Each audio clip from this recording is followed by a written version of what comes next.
ఇండస్ట్రీలో దిల్ రాజు గారు అంటే మోనార్క్. అంతకు మించిన మోనార్క్ మా గోవిందరాజు గారు కావాలని కోరుకుంటూ,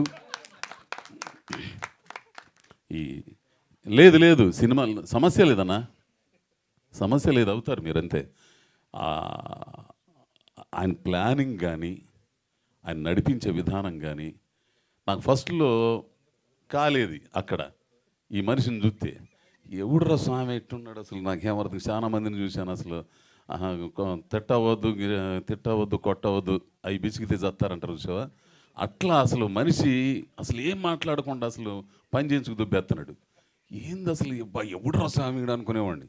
తర్వాత తెలిసింది ఈ మనిషి ప్లానింగ్ వేరు, ఆ ప్లానింగ్ ప్రకారం చేశాడు. మేడం మీరు షూటింగ్లో లేరు కాబట్టి ఏంది చాలా చక్కగా చేయించాడండి. ఇట్లాంటి ప్లానింగ్ కనుక ఉంటే సినిమాలు విజయవంతం అవుతాయి.